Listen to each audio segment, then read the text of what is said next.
Here are a few tips if you are deciding to try using a watercolor marker as a base for your watercolor pet portrait. For this painting of a German Shepard, I'm deciding to use a Tombow dual marker pen. I'm using a deep purple, number 603. So first, looking at my reference photo, I'm going to look at all of the blackest areas, and that's basically where I'm going to be using my purple undertones. Okay, so I have my sketch all done. I also have masking fluid in the whites of the eyes, in the reflections, and I also have it on the teeth, parts of the mouth that are highlighted, and some of the white whiskers around the nose. So now I'm ready for my Tombow marker. Now I'm gonna start with the ears. I'm just gonna start up and work my way down. Just so as I lay my hand and I rest my hand, I'm not going to smudge any areas. For the fur of the ears, I'm gonna do the ears first. I'm going to start with the brush part of the pen. The reason why I'm doing this is because the other dual side of the marker is going to have a much deeper, darker color. And this side of the marker I pretty much only use for around the eyes, inside the nostrils, and in the mouth, the darkest blacks. Every other area I'm going to be using the brush marker.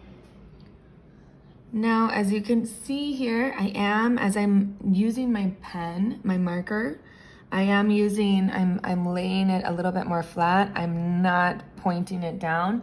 So I am using it more like a brush itself, and I'm not pressing down very hard.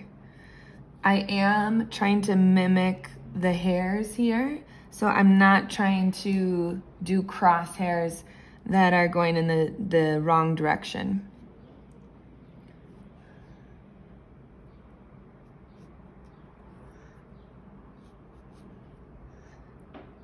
So right here, you'll notice I am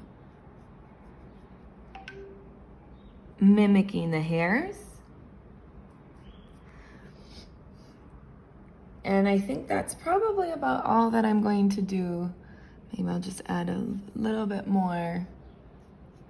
When you're using the Tombow marker, I would suggest, unless the areas are super dark, I would suggest not going over them a second time with the marker. One time is enough. All right, now we'll do the second ear.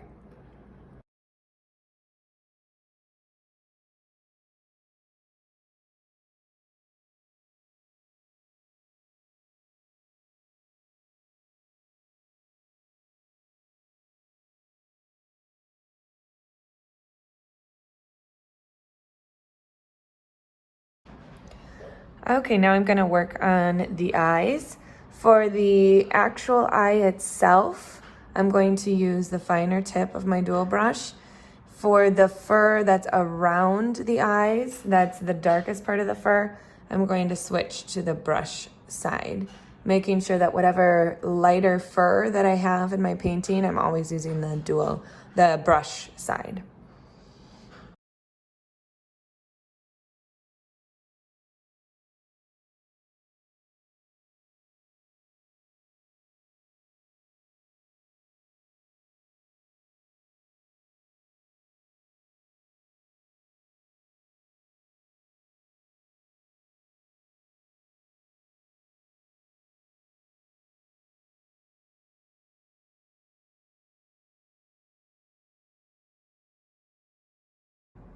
Okay, I think I'm done with this eye. Now I'm gonna move on to the next eye.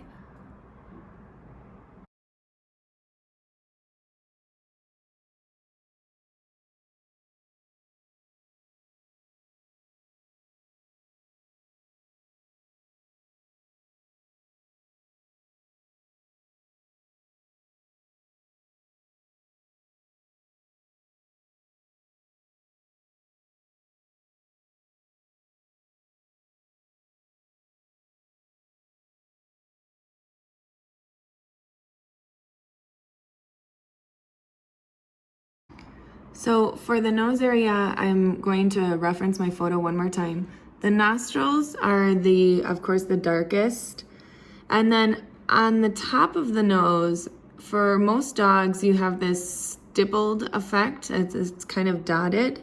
And I'm actually going to do that with marker. The reason being is that then when I use my watercolor paint on top of here, you're going to see some of those darker shades still pop through.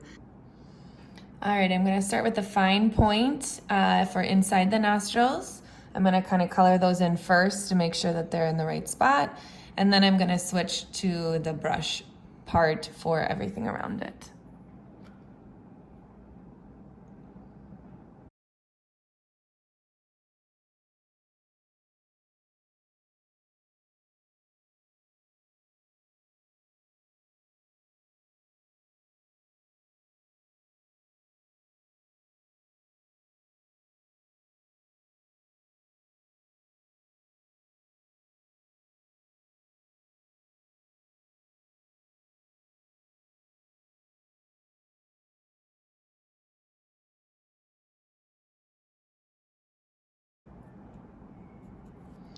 All right, now for the upper part of the nose, this is where I'm gonna use the stippled effect.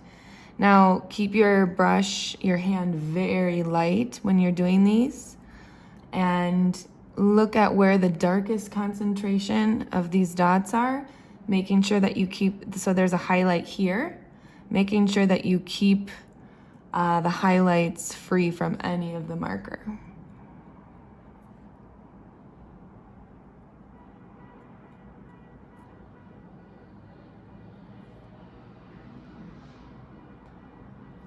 All right, now that I'm done with this stippled effect here, and I'm gonna work around the outside of my nose, trying to figure out which exactly reference lines I was referring to.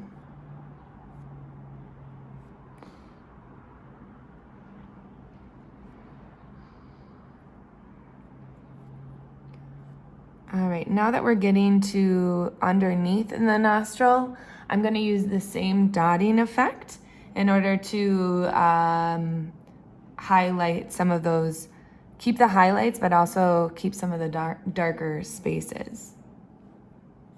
Once again, I'm keeping it very light. I'm not pressing down very hard.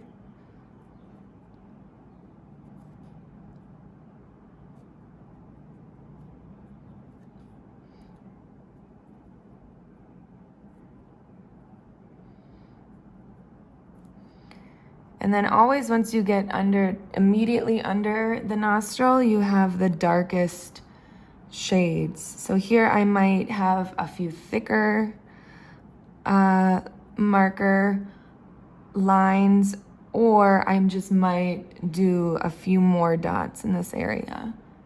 Still make sure not to completely color in this area, because in my reference photo, I'm noticing that it's not one full shade.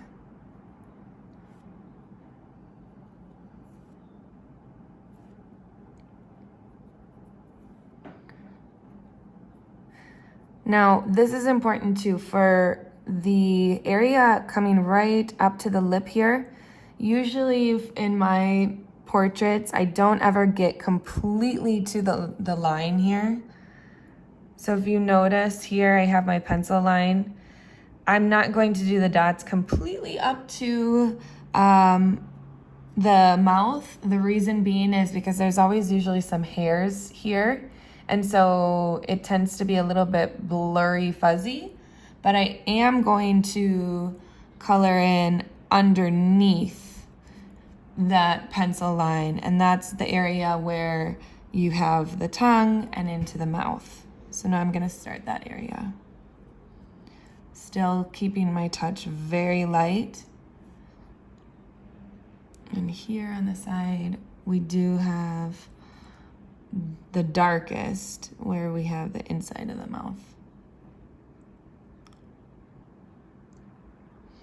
Now I already used masking fluid for the teeth here, so I don't have to worry about coming right up to the tooth. And then I'm just gonna stipple it that way. There we go. Now there's a little bit of dark underneath, so I'm just going to not fully outline it, but still give it the sense that there's some darker fur there.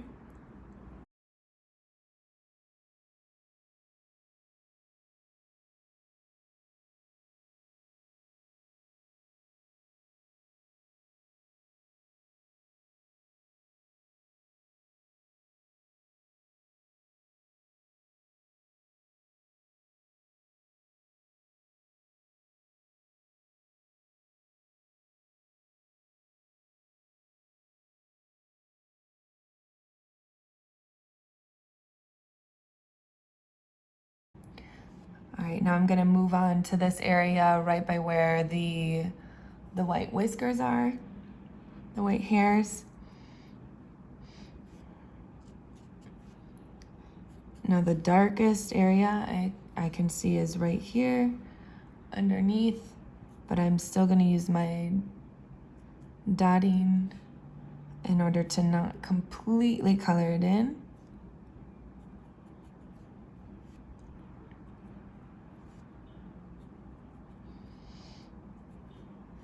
I do notice that there is a lighter shade here around the smile, so I'm not going to color that completely in, or otherwise it's going to be hard to make it lighter with the watercolor. Remember, you can always add color, you cannot take it away, especially with the marker. All right, I'm going to take one more glance and see if I need anything else. I think I'm going to come back up here to the nose. I noticed that on top of the highlight here, we do have a slight darkening. I'm going to keep it light, and I'm going to keep it dotted here.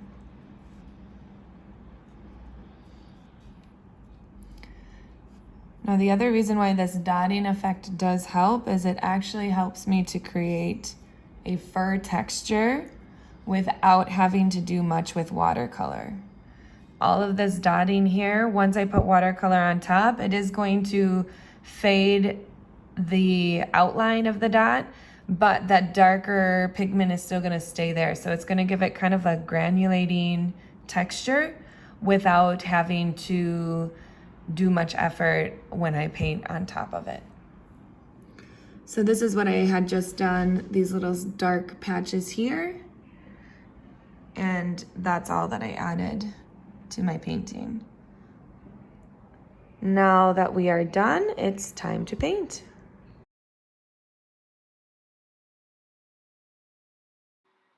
Join me next Tuesday as we look at painting with watercolors, the ears of our German Shepherd.